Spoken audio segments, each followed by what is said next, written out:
شروع کرتا ہوں اللہ پاک کے بابرکت نام سے جو نہایت مہربان اور رحم والا ہے۔ السلام علیکم دوستو، امید کرتا ہوں آپ سب خیریت سے ہوں گے اور جہاں ہوں گے خوش ہوں گے۔ سٹوری پسند آئے تو لائک اور سبسکرائب کریں۔ چلو چلتے ہیں اپنی سٹوری کی طرف۔ اب میرا ڈیوٹی پہ جانے کا دل نہیں چاہتا۔ حامد نے ماں سے بات کرتے ہوئے کہا، سارا اب بڑی ہوتی جا رہی ہے، آپ کو اور سارا کو اکیلے چھوڑ کر جانے کو دل نہیں چاہتا۔ ہماری فکر مت کرو بیٹا، ہم بالکل ٹھیک ہیں، پورا محلہ ہمارے ساتھ ہے، ہر کسی کا آنا جانا ہے ہمارے ہاں۔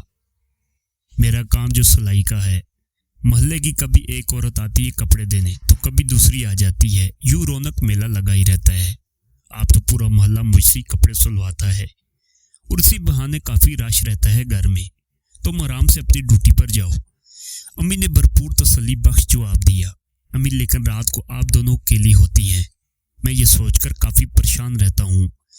گلی میں جو نئے لوگ آئے ہیں ان کے لڑکے مجھے ٹھیک نہیں لگتے، شکل سے ہی آوارہ لگتے ہیں۔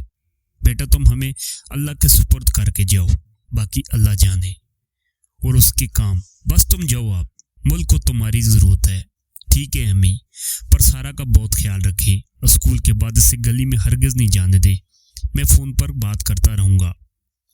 اپنا بہت خیال رکھنا میرے بیٹے، اللہ حافظ امی جان، زندہ رہا تو جلد واپس آؤں گا۔ میں آپ کو اللہ کے حوالے کر کے جا رہا ہوں۔ ویسے آج کل کے جو حالات جا رہے ہیں، دل تو یہی چاہتا ہے کہ سب کو چھوڑ چھاڑ کے گھر بیٹھ جاؤں، اپنی چھوٹی سی بہن کو دنیا بھر کی غلیظ نظروں سے بچا لوں۔ حامد نے کہا اور دکھی دل سے ٹرین پر سوار ہو گیا۔ آمنہ بیگم محلے بھر کے کپڑے سی کر سارا اور حامد کے اخراجات پورے کرتی۔ یہ سچ تھا کہ محلے میں کچھ نئے لوگ آ بسے تھے جن لڑکوں کی آئے دن شکایات سننے کو ملتی رہتی تھی۔ آمنہ بیگم سارا دن سلائی کا کام کرتی رہتی۔ سارا اسکول سے اکیلی واپس آ جاتی۔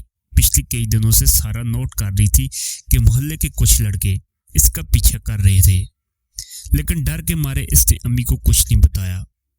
یار بڑی ٹھاک قسم کی لڑکی ہے، اپنی اس سے سیٹنگ ہو جائے تو کیا ہی بات ہے۔ رشید نے سارا کو گلی میں آتے جاتے دیکھ کر کہا، ہو بھی سکتی ہے رشید، تو بس کوشش جاری رکھ، ویسے بھی سنا ہے دونوں ماں بیٹی کیلی رہتی ہیں۔ بابر نے لقفت دیتے ہوئے کہا، ہاں جانی، ہم بھی ٹرائی کرتے ہیں سیٹنگ کرنے کی، دیکھتے ہیں کس کی قسمت کھلتی ہے۔ نورے نے بھی اپنی خباث دکھاتے ہوئے کہا۔ تینوں کہکا لگا کر ہنس پڑے۔ سنا ہے اس کا بھائی بھی ہے جو فوج میں بھرتی ہے، رشید نے بتایا، کبھی کبھی آتا ہوگا یار، کون سا یہی رہتا ہے۔ نورا نے بتایا، یہ بھی اچھی بات ہے۔ تینوں نے کہکا لگایا اور سرگٹ سلگا کر گلی کی نکڑ میں بیٹھ گئے اور آتی جاتی لڑکی کو تاڑنے لگے۔ حامد کو فوج میں بھرتی ہوئے 1 سال گزر چکا تھا، 1 سال سکون سے گزر گیا، مگر اب تینوں لڑکوں کی وجہ سے کافی پریشانی رہنے لگی۔ ٹریننگ کے دوران بھی بجا سا رہتا، یار کوئی مسئلہ تو ہے تو بتاؤ۔ ساتھی دل نے پوچھا، ہاں یار محلے میں کچھ نئے لوگ آ گئے ہیں، مجھے ان لڑکوں سے خطرہ ہے، میری ماں اور بہن اکیلی ہوتی ہیں اور میں تمام وقت ان کے متعلق ہی سوچتا رہتا ہوں۔ معاملہ تو ایسا ہی ہے، بس میرے بھائی آیت الکرسی پڑھ کر ان کو اللہ کے حوالے کر دیے کرو، اللہ پاک انہیں اپنی حفظ و امان میں رکھے گا۔ ڈیوٹی بھی تو دینا پڑتی ہے، ایک فوجی کی اپنی زندگی امانت کی ہوتی ہے۔ حامد کو دل کی باتوں سے کچھ حوصلہ ہوا اور اپنی ٹریننگ پر توجہ دینے لگا۔ تینوں وارہ لڑکے سارا کے اسکول آنے جانے کی اوقات میں گلی کے آر پار کھڑے ہو جاتے، طرح طرح کی باتیں کرتے۔ سارا ان کی باتوں کو اگنور کرتی رہتی۔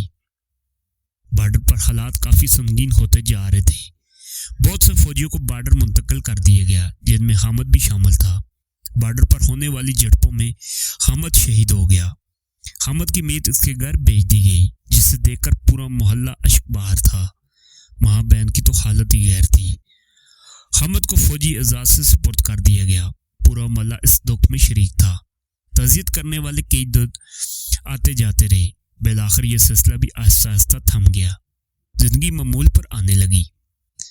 سارا پھر سے اسکول جانے لگی، گو اب اس میں پہلی جیسی خود اعتمادی نہ رہی۔ تینوں وارہ لڑکے اب بھی اس کی طاق میں تھے۔ کچھ سلسلہ آگے بڑھاتے ہیں، رشید نے ساتھیوں سے کہا، یہ لڑکی تو ہمیں گھاس تک نہیں ڈالتی، چلو پھر آج کی رات